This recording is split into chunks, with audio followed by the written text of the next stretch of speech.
नमस्कार दोस्तों, मैं अंकित सिंह गोलू अपने YouTube चैनल में आपका बहुत बहुत स्वागत करता हूं। दोस्तों, मैं 2013 से लेकर के अभी तक ऑफलाइन शैक्षणिक संस्थान के माध्यम से अध्यापन कार्य में निरंतर कार्यरत रहा हूं। आज की इस वीडियो में इतिहास से संबंधित जानकारियों को लेकर के आया हूं और इससे हमें पूरा उम्मीद है कि बीपीएससी के अभ्यर्थियों के साथ साथ अन्य लोक सेवा आयोग जैसे यूपीपीसीएस, जेपीएससी इत्यादि के परीक्षा में भी सहायता मिलेगा और साथ ही अन्य सरकारी नौकरी की तैयारी करने वाले अभ्यर्थियों को भी इस वीडियो से फायदा मिलेगा। आज हम लोग आधुनिक भारत के इतिहास को प्रारंभ करने जा रहे हैं। भारत के इतिहास में 3 खंड होते हैं: प्राचीन भारत के इतिहास, मध्यकालीन भारत के इतिहास और आधुनिक भारत के इतिहास। किंतु आधुनिक भारत के इतिहास का महत्व प्रतियोगी परीक्षाओं के लिए काफ़ी अधिक है, क्योंकि इनसे संबंधित प्रश्नों की संख्या सर्वाधिक बनती है। बीपीएससी की पीटी की बात करें या बीपीएससी के मेंस एग्जाम की बात करें, इतिहास विषय में सबसे अधिक आधुनिक भारत के इतिहास से प्रश्न पूछा जाता है। हमारा एक प्रयास है, छोटा सा प्रयास ये है कि आपके पास जो भी कंटेंट पहुंचाया जाए वो पीटी से लेकर के मेंस तक के एग्जाम में आपको सहायता प्रदान करे। आज हम लोग आधुनिक भारत के इतिहास को शुरू कर रहे हैं। आधुनिक भारत के इतिहास में मुगल साम्राज्य के पतन कहें या उत्तरकालीन मुगल काल कहें, उस टॉपिक से हम लोग शुरुआत करेंगे। कुछ पुस्तकों में यूरोपीय कंपनियों का भारत आगमन से इतिहास को, आधुनिक भारत के इतिहास को प्रारंभ किया जाता है।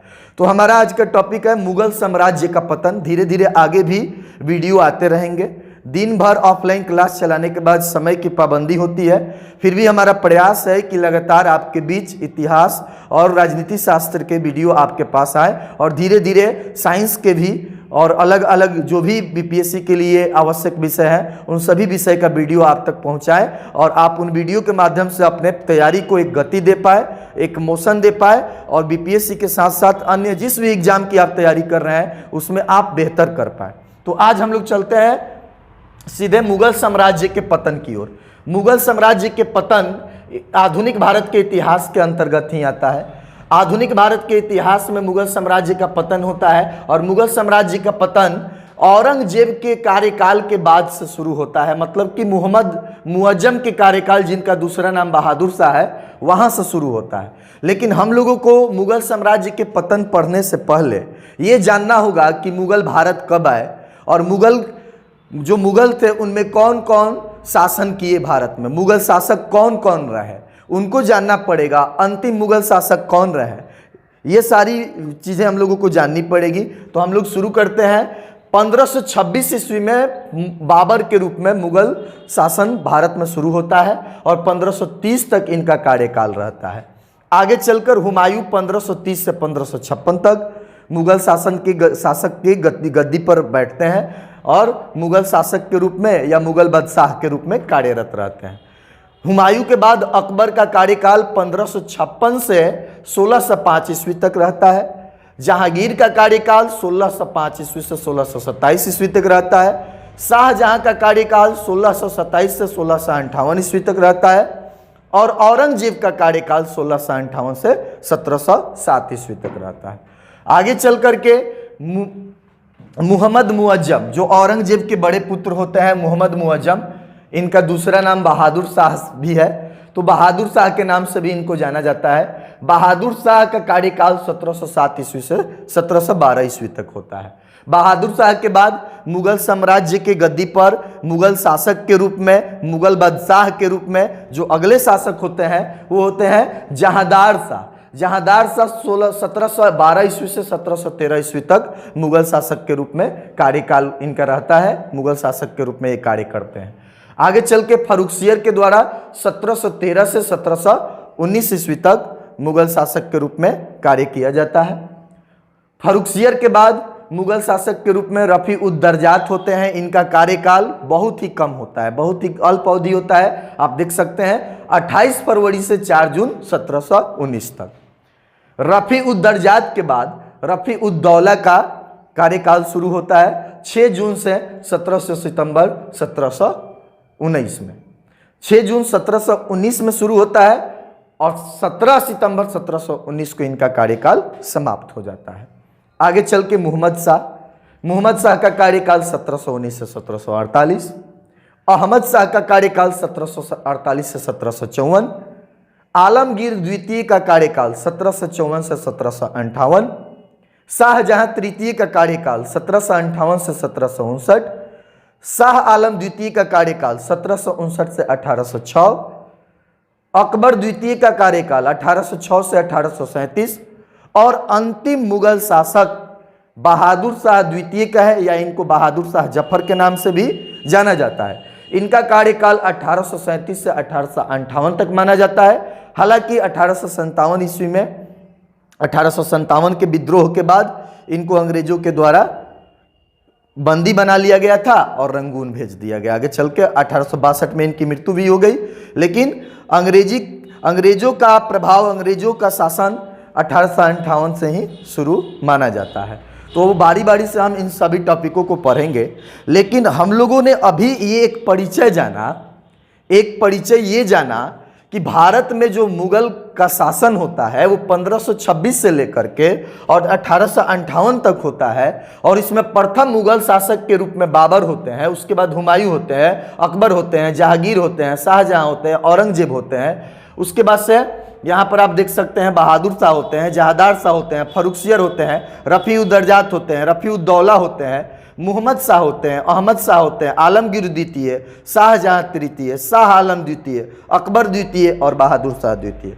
लेकिन इन मुगल शासकों में से बाबर से लेकर के औरंगजेब का कार्यकाल मध्यकालीन भारत के इतिहास में पढ़ना है। तो जब हम लोग मध्यकालीन भारत के इतिहास में पढ़ाई करेंगे तो वहां पर हमारी कोशिश रहेगी कि वहां पर आपको मुगलों के संबंध में जो भी टॉपिक है उनके बारे में डीप जानकारी दिया जाए, ताकि आपको बीपीएससी के साथ साथ अन्य प्रतियोगी परीक्षाओं में पीटी से लेकर के और मेंस तक सहायता मिले। याद रखेंगे, आप शॉर्टकट कर चलने का प्रयास कम करेंगे। आप चाहेंगे तो पूरे मुगल शासन व्यवस्था को, खास करके मुगल साम्राज्य के पतन जो औरंगजेब के कार्यकाल के बाद शुरू होता है, और औरंगजेब के कार्यकाल तक को तो मध्यकालीन भारत के इतिहास में पढ़ना है। इसके बाद से बहादुर शाह से लेकर के और बहादुर शाह द्वितीय तक को हम लोगों को आधुनिक भारत के इतिहास में पढ़ना है। तो आप इसमें शॉर्टकट चलने का प्रयास न करेंगे। अगर आप बारीकी से, क्रमबद्ध तरीके से प्रत्येक मुगल शासक के कार्यकाल में होने वाले प्रमुख घटनाओं के बारे में अगर आप अध्ययन करेंगे तो आपके पास कंटेंट अधिक होगा, जानकारी अधिक होगा, और आप प्रारंभिक परीक्षा के साथ साथ मुख्य परीक्षा में भी उसका सही से उपयोग कर पाएंगे। जहां आवश्यकता होगा कंटेंट का उपयोग कर पाएंगे। तो हमारा प्रयास है कि इतिहास में, आधुनिक भारत के इतिहास जो हम प्रारंभ कर रहे हैं, उसमें जो भी टॉपिक लाए उसमें बिल्कुल कंटेंट के साथ, डीपली नॉलेज के साथ, क्रमबद्ध तरीके से आपके सामने प्रस्तुत किया जाए, ताकि आपको अधिक से अधिक मदद मिल पाए।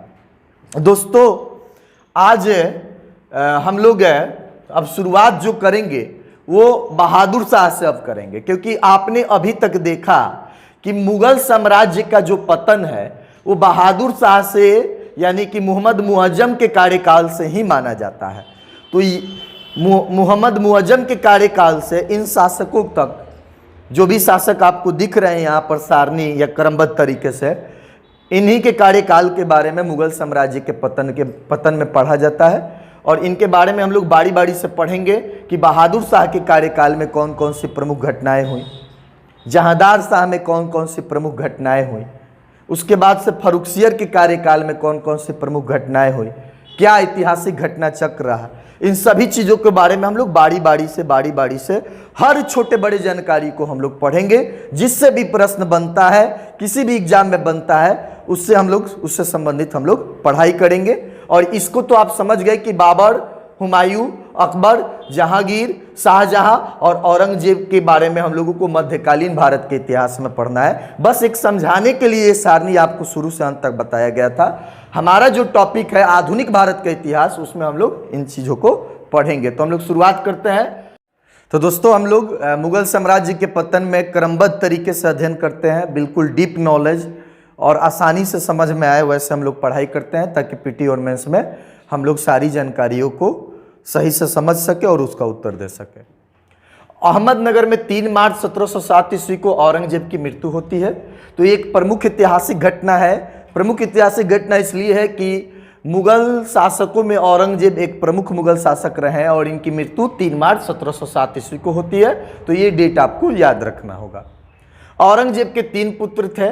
बड़े पुत्र का नाम मोहम्मद मुअज्जम था, दूसरे पुत्र का नाम मोहम्मद आजम था और सबसे छोटे पुत्र का नाम मोहम्मद कामबख्श था।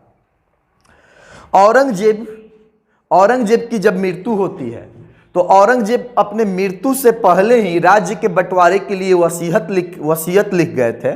और यह वसीयत इसलिए लिखा गया था ताकि उनके पुत्रों के बीच उत्तराधिकार के लिए युद्ध ना हो।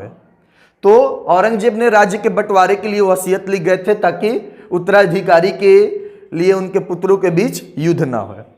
वसीयत के अनुसार औरंगजेब की जो इच्छा थी उसमें पहली इच्छा ये थी कि बड़े पुत्र मुअज्जम को 12 सूबे मिले, कुल 12 सूबे मिले और उन 12 सूबे का राजधानी कहाँ हो? दिल्ली हो। ये किसकी इच्छा थी? औरंगजेब की इच्छा थी। मतलब कि मुअज्जम के पिताजी का, मुअज्जम जो आगे चल के बहादुर शाह के नाम से जाने जाते हैं, उनके पिताजी औरंगजेब का ये इच्छा था कि इनको कुल 12 सूबे मिले और उसकी राजधानी दिल्ली हो। वसीयत के अनुसार औरंगजेब की जो इच्छा थी, उनके दूसरे पुत्र मुहम्मद आजम को आगरा, गुजरात, दक्कन और मालवा मिले। ध्यान देंगे, आगरा, गुजरात, दक्कन तथा मालवा मिले। इसके बाद से हम लोग देखेंगे कि वसीयत में छोटे पुत्र जो कामबख्श है, तो कामबख्श को बीजापुर तथा हैदराबाद की सूबे मिले, ऐसा औरंगजेब की इच्छा थी। तो औरंगजेब के वसीयत के अनुसार जो वसीयत लिखे थे, उनकी इच्छा जाहिर होती है कि मुअज्जम को 12 सूबे मिले और 12 सूबे की राजधानी दिल्ली हो, और दूसरे पुत्र मोहम्मद आजम को आगरा, गुजरात, दक्कन और मालवा मिले, और सबसे छोटे पुत्र को क्या मिले जी? कामबख्श को मिले बीजापुर और हैदराबाद। ये औरंगजेब अपने इच्छा अनुसार जो पुत्र जिन क्षेत्र में अपने आप को ज़्यादा स्थापित कर पाए थे, उसको ध्यान में रखते हुए जब इतिहास का डीप नॉलेज हम लोग करेंगे या कर भी रहे हैं, तो हम लोगों को ये मिलता है कि ये वो अपने इच्छा अनुसार ये वसीयत लिख गए थे ताकि उनके बीच, मतलब उनके पुत्रों के बीच किसी भी प्रकार का युद्ध ना हो। लेकिन ऐसा हुआ नहीं, आगे चलकर युद्ध हुआ।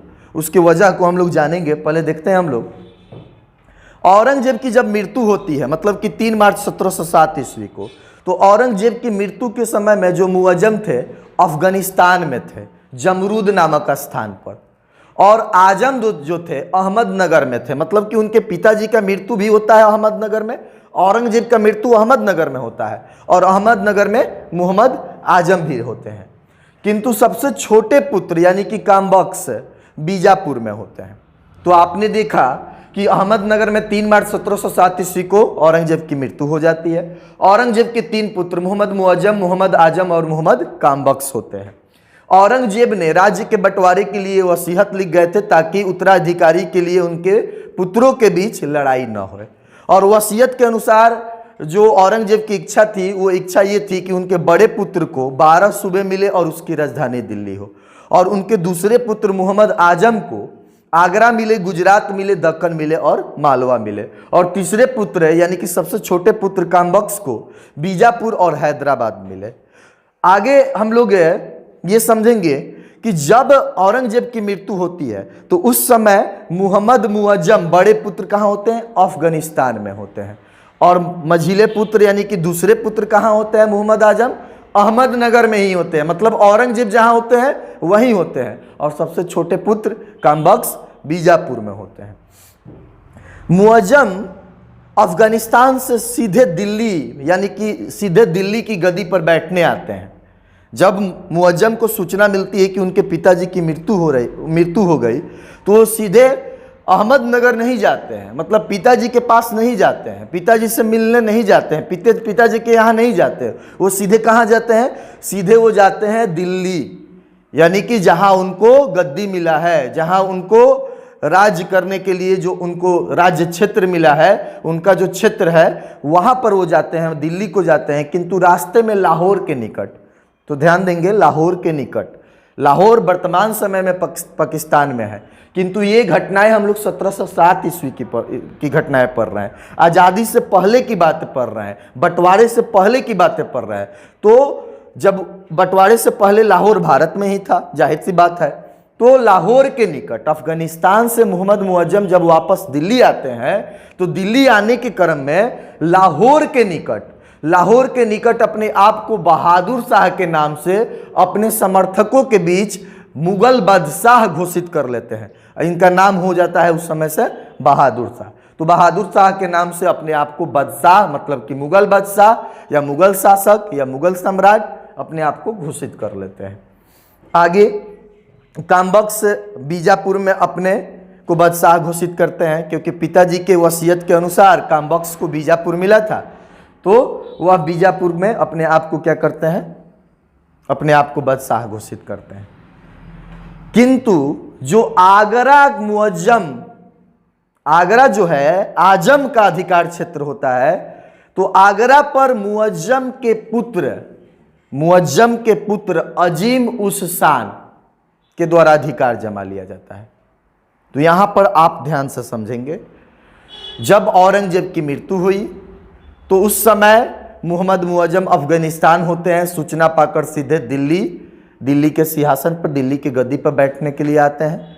और उसके बाद से क्या होता है, तो उसके बाद से रास्ते में अपने आप को लाहौर के निकट अपने समर्थकों के साथ अपने आप को बादशाह घोषित करते हैं। बादशाह घोषित तो कर लेते हैं, उसके बाद से कामबख्श भी अपने अधिकार क्षेत्र पर मतलब कि अपने बीजापुर पर जाकर के अपने आप को बादशाह घोषित कर लेते हैं। लेकिन जो मझिले पुत्र जो अहमदनगर में पिताजी के साथ थे मृत्यु के समय, मोहम्मद आजम, उनके अधिकार क्षेत्र पर मोहम्मद मुअज्जम यानी कि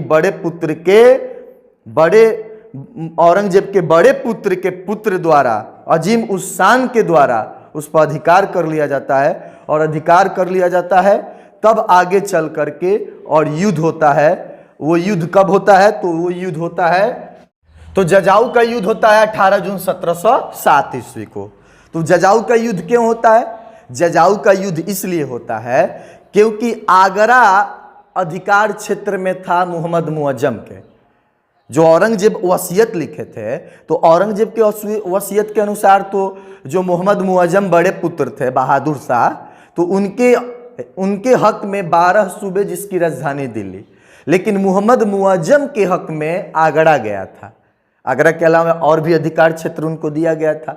तो आगरा पर मोहम्मद मुअज्जम के पुत्र अजीम उस शान ने अधिकार जमा लिया। तो मोहम्मद आजम अपना अधिकार आगरा पर पुनः प्राप्त करने के लिए आगरा के निकट जजाऊ नामक स्थान पर अपने समर्थकों का एक शिविर लगाया। और इस शिविर में निर्णय लिया गया कि आगरा पर विजय प्राप्त करने के लिए मोहम्मद मुअज्जम और उनके पुत्रों से युद्ध लड़ा जाए। तो मोहम्मद मुअज्जम और उनके पुत्रों से युद्ध लड़ा जाता है मोहम्मद आजम के द्वारा। तो जजाऊ का युद्ध 18 जून 1707 ईस्वी को मोहम्मद मुअज्जम तथा मोहम्मद आजम के बीच होता है। और इस युद्ध में आजम की मृत्यु हो जाती है तथा मुअज्जम विजयी हो जाते हैं। जब हम लोग सिखों के बारे में पढ़ेंगे तो वहां पर पढ़ेंगे कि सिखों के 10वें गुरु जो थे, 10वें गुरु, तो सिखों के 10वें गुरु गुरु गोविंद सिंह जो थे, तो गुरु गोविंद सिंह के द्वारा मोहम्मद मुअज्जम यानी बहादुर शाह का मदद किया गया था उत्तराधिकारी के लड़ाई में। तो वो अलग बातें हैं, जब अलग अलग टॉपिक पढ़ेंगे तो वहां पर मिलता है। अब यहां पर हम ध्यान देंगे कि जजाऊ के युद्ध में जब मोहम्मद मुअज्जम यानी कि बहादुर शाह विजयी हो जाते हैं, तो पुनः बीजापुर का युद्ध होता है। बीजापुर का युद्ध बहादुर शाह ने बीजापुर पर अपना अधिकार प्राप्त करने के लिए अपने छोटे भाई कामबख्श का अधिकार क्षेत्र होता है पिता के वसीयत के अनुसार, और उस पर अधिकार प्राप्त करने के लिए मुअज्जम अपने छोटे भाई कामबख्श के साथ युद्ध लड़ते हैं।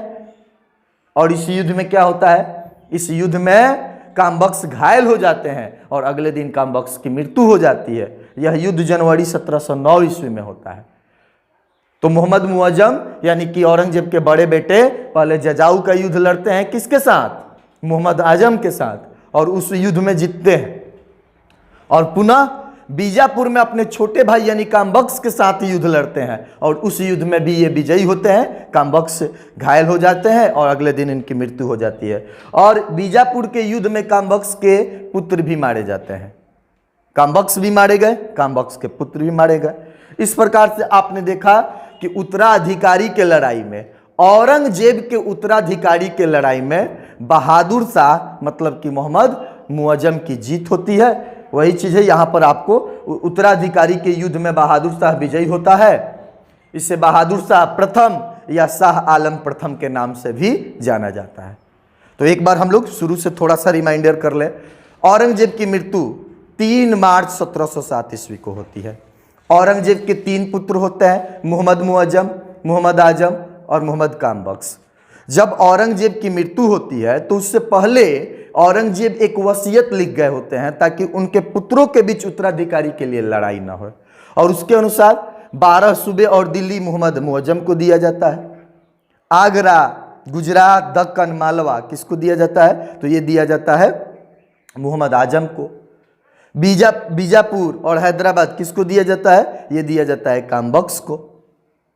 लेकिन मोहम्मद मुअज्जम जब औरंगजेब की मृत्यु होती है तो अफगानिस्तान होता है। खबर सुनकर के सीधे दिल्ली की गद्दी पर यानी कि बादशाह बनने, मुगल बादशाह बनने दिल्ली की गद्दी पर आता है। रास्ते में लाहौर में क्या करता है? अपने समर्थकों के साथ बहादुर शाह के नाम से अपने आप को बादशाह घोषित कर लेता है।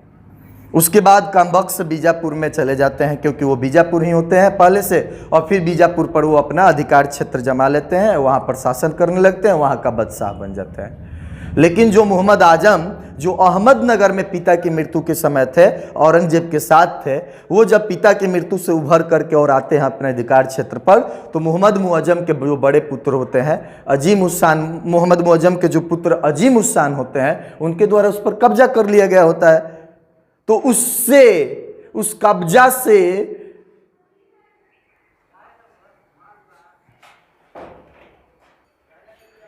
तो अजीम उस्सान के द्वारा जब कब्जा कर लिया जाता है तो उस पर अपना अधिकार जमाने के लिए, क्योंकि वो मोहम्मद आजम का ही अधिकार क्षेत्र था, तो मोहम्मद आजम अपना अधिकार जमाने के लिए युद्ध लड़ते हैं और इस युद्ध में वो हार जाते हैं। उसके बाद से पुनः मोहम्मद मुअज्जम यानी कि बहादुर शाह अपने छोटे भाई कामबख्श के साथ बीजापुर की युद्ध लड़ते हैं, और उस युद्ध में कामबख्श पहले घायल होते हैं, अगले दिन उनकी मृत्यु हो जाती है। और मृत्यु हो जाती है, साथ ही कामबख्श के पुत्र को भी उस युद्ध में मार दिया जाता है। और औरंगजेब के 3 पुत्रों के बीच जो ये युद्ध होता है, इसमें उत्तराधिकारी के युद्ध के रूप में, उत्तराधिकारी के रूप में विजयी हो जाते हैं कौन? तो बहादुर शाह विजयी हो जाते हैं। तो अगले वीडियो में हम लोग बहादुर शाह के बारे में पढ़ेंगे और बहादुर शाह के बारे में डिटेल में पढ़ेंगे, छोटा छोटा वीडियो लेकर चलेंगे। अगर आपको चैनल अच्छा लगे तो इसको जरूर सब्सक्राइब करें, वीडियो को शेयर करें, वीडियो को लाइक करें, और आगे क्रमबद्ध तरीके से हम आपके सामने वीडियो लाते रहेंगे। इस वीडियो को अगर आप वीडियो के माध्यम से नोट्स बनाएंगे तो पीटी से लेकर मेंस तक की कंटेंट आपके पास अवेलेबल होंगी। नमस्कार।